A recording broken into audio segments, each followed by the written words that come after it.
दान कर दिया सो कर दिया, बस कन्यादान। आज हमने एक दिन अखबार में पढ़ा, बात सही है कि गलत देखो हम जानते नहीं है ना हम कुछ समझते।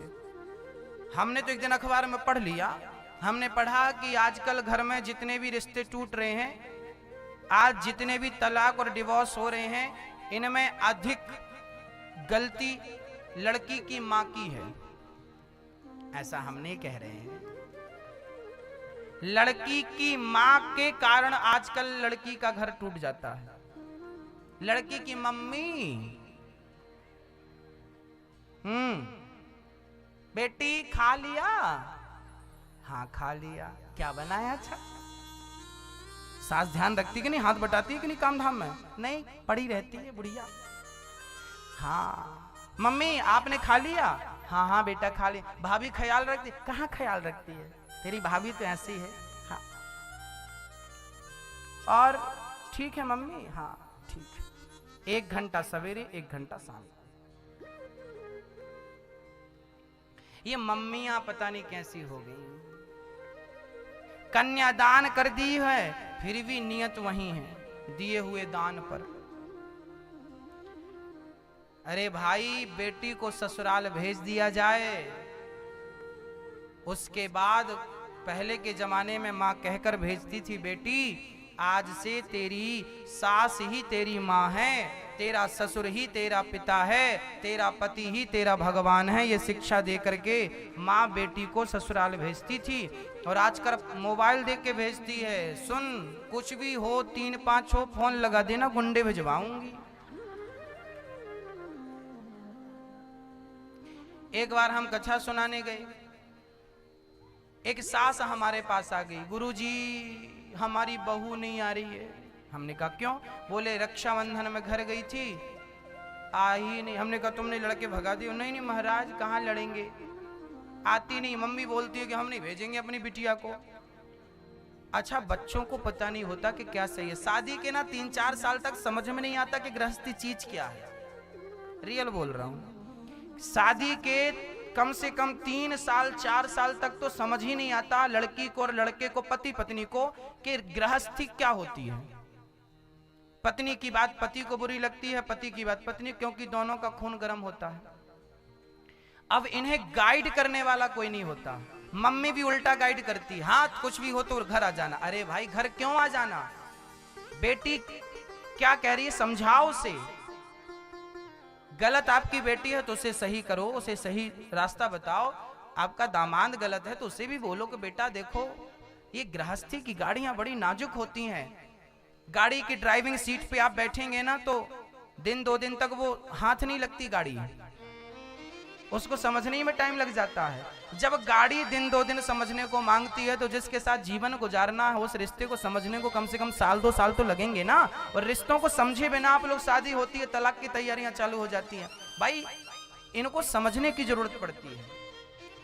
सब अच्छा है, पति पत्नी सब बढ़िया है, पर थोड़ी सी समझदारी चाहिए, थोड़ा सा सेंस चाहिए।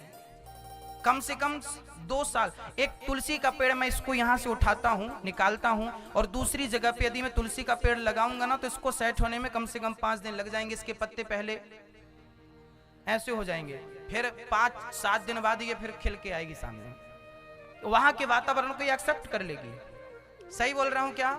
एक पेड़ को एक छोटे से वृक्ष को आप उखाड़ के दूसरी जगह लगा दो, लग तो जाएगा पर 2-4 दिन तक मुंह फुलाए रहेगा, तो उसके बाद सेट हो जाएगा। वो वहां का वातावरण एक्सेप्ट कर लेगा ना वो।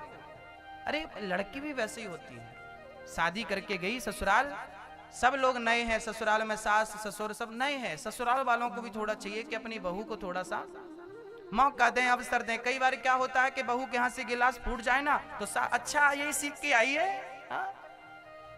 मतलब कई बार ना आप लोग अपने घरों में आग लगा लेते हैं बोल करके। हर जगह उंगली करनी जरूरी नहीं होती, गलतियां सबसे होती हैं भाई।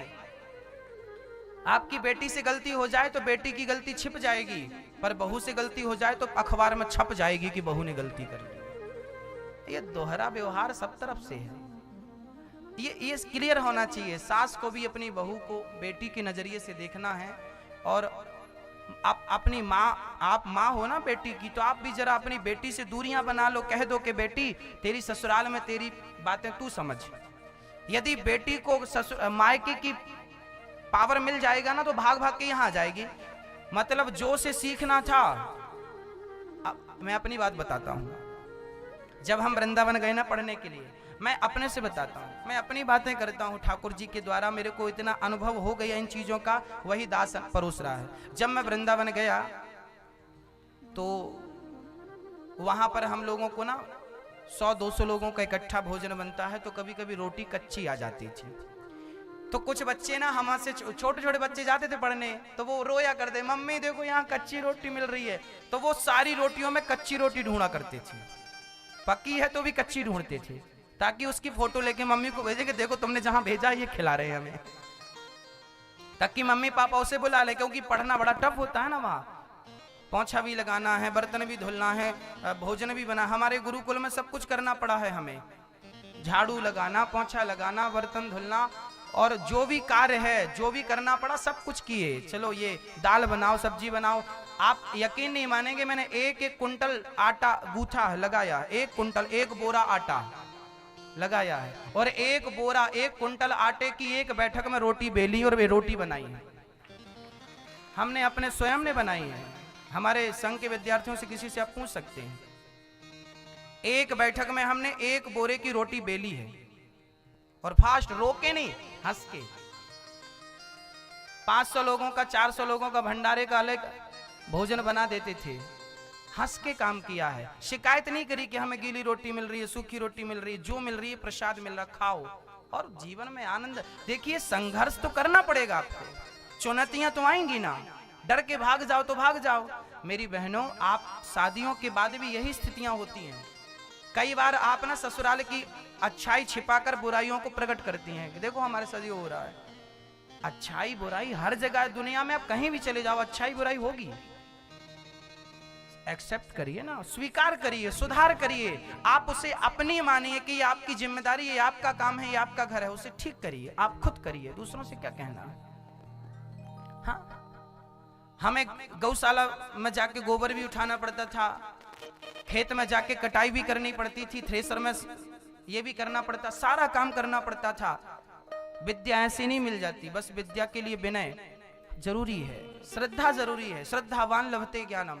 यदि आपको श्रद्धा है तो आपके जीवन में चुनौतियां आएंगी, स्वीकार करिए, चलते रहिए, ईश्वर आपके साथ है, वो सफल बनाएगा आपको। हमने कभी हार नहीं मानी। आज किसी पुरुष से कहो कि तुम रोटी बना दो, 4 रोटी नहीं बना पाएगा।